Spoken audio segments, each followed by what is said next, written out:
Hello दोस्तों, स्वागत है एक बार फिर आपका गो फॉर प्रेप की इस नई क्लास में। दोस्तों, आज की इस वीडियो में हम जानेंगे कि कोशिका झिल्ली क्या होती है, इसकी विशेषताएं क्या होती हैं, इसकी संरचना कैसे होती है और इसके कार्य क्या क्या है। तो चलिए दोस्तों शुरू करते हैं। दोस्तों, कोशिका झिल्ली बाहरी वातावरण से कोशिकाओं की सामग्री को अलग करने, उन्हें आकार देने, परिवहन, संचार आदि के दृष्टिकोण से महत्वपूर्ण कार्य करने के लिए महत्वपूर्ण और जिम्मेदार अंग है। अर्थात वह कोशिकाओं की सामग्री को पृथक करती है एक दूसरे से और उन्हें वह आकार देती है। दोस्तों, कोशिका झिल्ली की औसत मोटाई 7.3 अर्थात 7.3 क्यूबिक नैनोमीटर होती है। कवक कोशिकाओं और पादप कोशिकाओं अर्थात पौधों की कोशिकाओं में यह झिल्ली कोशिका भित्ति के नीचे स्थित होती है।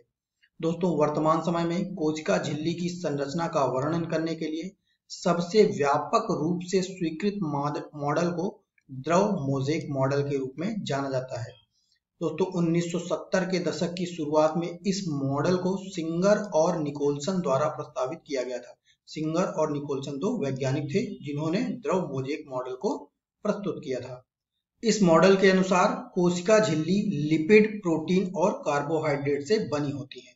अर्थात अगर आपसे ये पूछा जाए कि कोशिका झिल्ली किससे बनी होती है तो इसका उत्तर होता है लिपिड, प्रोटीन और कार्बोहाइड्रेट से। दोस्तों, यह कोशिका में प्रवेश करने और उनसे निकलने वाले पदार्थों के लिए एक अत्यधिक गतिशील और चुनिंदा पारगम्य माध्यम है।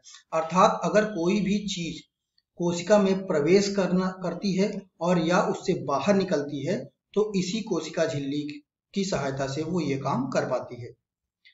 इनमें कोशिका में प्रवेश करने वाले अणुओं को प्रवेश की अनुमति देने या ना देने की क्षमता होती है। अर्थात कोशिका में कोई भी अणु प्रवेश करेगा या नहीं करेगा यह इस बात पे निर्भर करता है कि कोशिका झिल्ली इसकी अनुमति उनको देती है या नहीं देती है। यह पानी, जरूरी पोषक तत्वों या आयनिक लवणों को नियंत्रित करती है और साइटोप्लाज्म, जिसको कि कोशिका द्रव्य कहते हैं, को हमेशा सबसे जरूरी तत्व की स्थिति में बनाकर रखती है। अर्थात किसी भी कोशिका में कितना कोशिका द्रव्य होना चाहिए इसका नियंत्रण कोशिका झिल्ली ही करती है। चलिए दोस्तों, जानते हैं कि कोशिका झिल्ली की विशेषताएं और इसके लक्षण क्या क्या है। कोशिका झिल्ली की प्रमुख विशेषता यह है कि कोशिका झिल्ली लिपिड, प्रोटीन और कार्बोहाइड्रेट से बना एक आवरण होता है। यह यूकैरियोटिक कोशिकाओं और प्रोकैरियोटिक कोशिकाओं दोनों में पाया जाता है। दोस्तों, यूकैरियोटिक कोशिकाएं और प्रोकैरियोटिक कोशिकाएं दो प्रकार की कोशिकाएं होती हैं जो कि पौधों, कवक, मोनेरा जगत में पाए जाते हैं। यह एक बहुत ही गतिशील संरचना है और यह हमेशा गति में ही रहती है, अर्थात यह हमेशा गतिशील होती है। यह एक ऐसी परत है जो पदार्थों को बाहर से अंदर और अंदर से बाहर की ओर जाने की अनुमति देती है। यह संचार, परिवहन और कोशिकीय उपापचय की दृष्टि से विभिन्न कार्यों को पूरा करती है। इसकी एक निश्चित वक्रता होती है जो कोशिका झिल्ली के कई कार्यों के लिए बहुत महत्वपूर्ण है। अर्थात इसकी वक्रता यह निर्धारित करती है कि वह कौन सा कार्य करेगी। चलिए दोस्तों, जानते हैं कि प्लाज्मा झिल्ली की संरचना कैसी होती है। दोस्तों, प्लाज्मा झिल्ली की संरचना मुख्य रूप से लिपिड, प्रोटीन और कार्बोहाइड्रेट से मिलकर बनी होती है। प्लाज्मा झिल्ली लिपिड की दो परतों से बनी होती है। शरीर में यह झिल्ली कहां पर उपस्थित है इसके आधार पर इसे बनाने वाले तत्वों की मात्रा बदलती रहती है। जैसे कि इसमें लिपिड की मात्रा 20% से लेके 80% तक हो सकती है। बाकी का हिस्सा प्रोटीन और कार्बोहाइड्रेट होते हैं। इसमें लगभग 20% प्रोटीन उपस्थित होते हैं जो संपर्क, परिवहन और उत्प्रेरण का कार्य करते हैं। दोस्तों, झिल्ली में विभिन्न कार्बोहाइड्रेट होते हैं। ये इसके बाहरी भाग में सहायक सामग्री और अंतरकोशिकीय पहचान के रूप में कार्य करते हैं। चलिए दोस्तों, जानते हैं कि कोशिका झिल्ली के कार्य क्या क्या हैं। प्रत्येक कोशिका में कोशिका झिल्ली का मुख्य कार्य इसकी सीमा को रेखांकित करना होता है। अर्थात यह कोशिका की सीमाओं को रेखांकित करती है कि कोई भी कोशिका कहां तक रह सकती है। इसके अतिरिक्त इस झिल्ली के कई और अन्य कार्य होते हैं जो कि निम्नलिखित हैं। यह झिल्ली कई प्रकार के आयनों, पोषक तत्वों के संचरण में सहायता प्रदान करती है।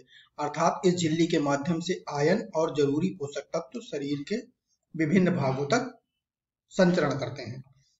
या कुछ कोशिकाओं में एटीपी अर्थात एडेनोसिन ट्राइफॉस्फेट के रूप में ऊर्जा के उत्पादन की सुविधा प्रदान करती है। अर्थात इससे ऊर्जा का उत्पादन भी होता है। यह बाहरी और आंतरिक दोनों वातावरण से संकेतों के पारगमन के लिए महत्वपूर्ण अंग है। अर्थात बाहर से अंदर की ओर आने वाले संकेतों को और अंदर से बाहर की ओर जाने वाले संकेतों का यह माध्यम होता है। कोशिका झिल्ली साइटोप्लाज्म और पर्यावरण के बीच तरल पदार्थों का आदान प्रदान करके पानी और अन्य पदार्थों की मात्रा को स्थिर रखने का प्रयास करती है। प्लाज्मा झिल्ली प्रतिक्रिया करने में सक्षम होती है। यह अंतरकोशिकीय संचार में कार्य करती है। यह कुछ जैव रासायनिक प्रक्रियाओं को शुरू करती है, जैसे कि कोशिका विभाजन। कोशिका झिल्ली कोशिकाओं की रक्षा करने का कार्य करती है, जो कि बहुत ही महत्वपूर्ण कार्य होता है कोशिका झिल्ली का, कि यह कोशिकाओं की रक्षा करती है। दोस्तों, हम आशा करते हैं कि यह वीडियो आपको पसंद आया होगा और हम IAS SSC बैंक से रिलेटेड बहुत सारे क्वेश्चंस और आंसर्स अपने YouTube चैनल पर अपलोड कर रहे हैं, तो आप हमारे YouTube चैनल को सब्सक्राइब कीजिए ताकि वो जानकारी आपको जल्द से जल्द प्राप्त हो सके। इसके अलावा गवर्नमेंट एवं कॉम्पिटिटिव एग्जाम संबंधित किसी भी मटेरियल के लिए आप हमारी वेबसाइट www.goforprep.com विजिट कर सकते हैं। Thanks for watching this video.